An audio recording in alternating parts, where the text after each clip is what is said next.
Okay, hello and welcome to the first tutorial for chapter 10. In this tutorial, we'll be revisiting the ISLM model just for a little bit now that you've clarified the difference between the nominal and the real interest rate.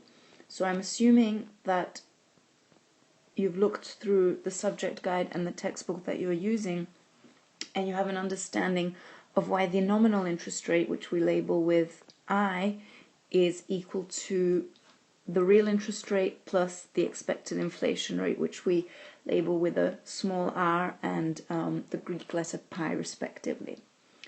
So if you've understood this equation, one thing that you might be slightly confused about is which of these interest rates, I or R, were we using when we were discussing various aspects of the ISLM model, and that's exactly the question that we're going to revisit here. So if you think back to our derivation of the goods market equilibrium, which was in the background of the IS model, the IS relationship, you remember that we have this equation. C is consumption, I is investment,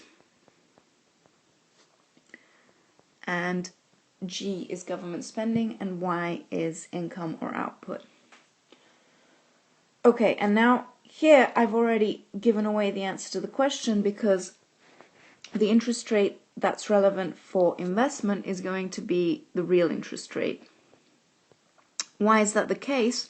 That's the case because firms borrow to invest and to produce goods, and what they need to know is how much they need to repay at the end of the period in terms of goods, not in terms of dollars, which is why the interest rate that's important for investment is going to be the real interest rate. On the other hand, if you think back to the money market clearing condition, you remember that real money supply needs to equal the demand for real balances, and that's given by, so the real demand for money is given by this liquidity function, which is a function of income and the nominal interest rate. Why the nominal interest rate? Well, because remember that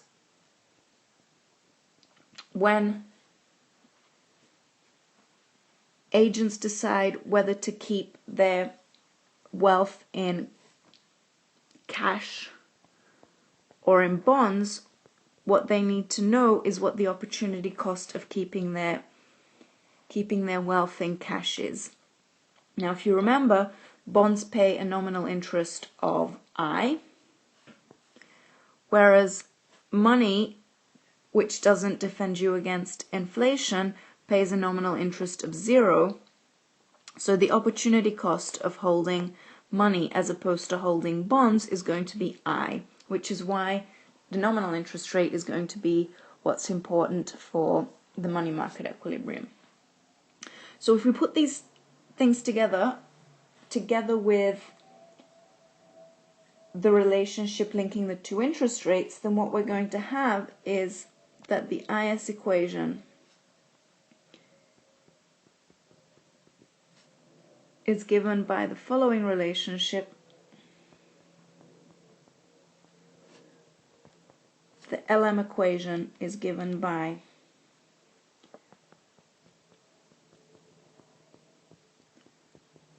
this relationship, and interest rate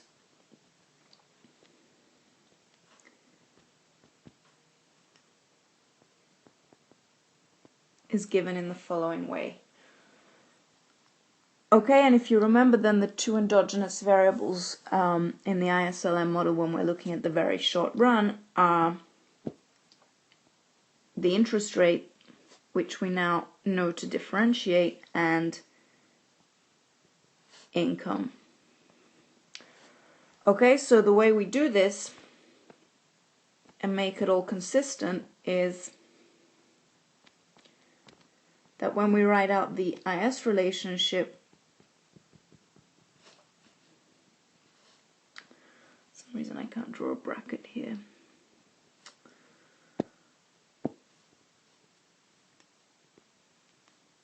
Sorry about this. So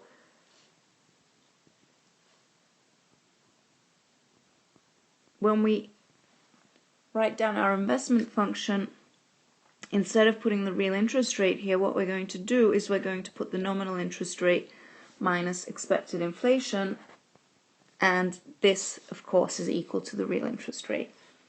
Okay, and the LM relationship doesn't change. Okay, and then we're ready to depict this in a diagram, and we're going to have the nominal interest rate on the y-axis. Now, what is the slope of the IS curve going to be?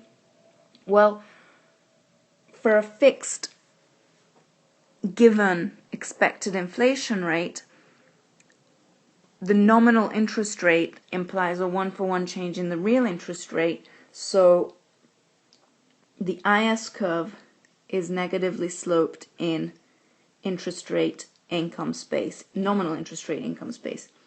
And of course, the LM curve we know is positively sloped in nominal interest rate income space. Okay, so if this is the natural rate of output here, this is our initial nominal interest rate, then we know what the real interest rate, what the equilibrium real interest rate is going to be. If this is the expected inflation in the economy, then the real interest rate is just going to be the difference between this nominal interest rate IN and the expected inflation rate pi E. Okay, so let's do one little exercise where we look at how to think through the effects of monetary expansion. Okay, so what we're going to do is we're going to analyze what happens if the central bank increases the rate of growth of money.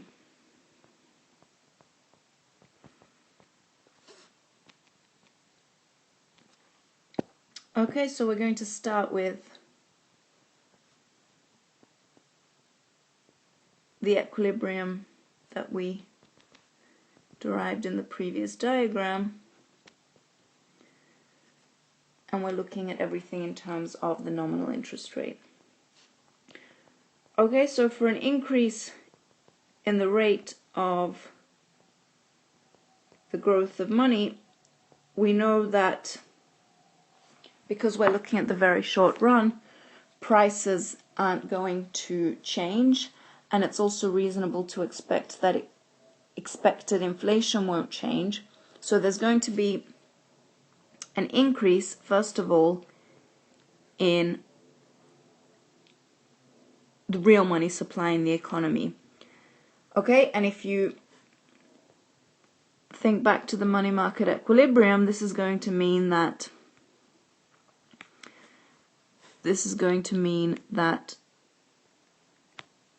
the real money supply shifts to the right,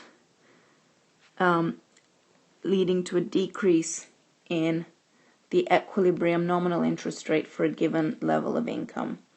What that means is that the LM curve will shift downwards. Okay? Now the interesting question, this analysis you know how to do. Okay, now the interesting question is whether anything happens to the IS curve. Okay, so at this point B, we end up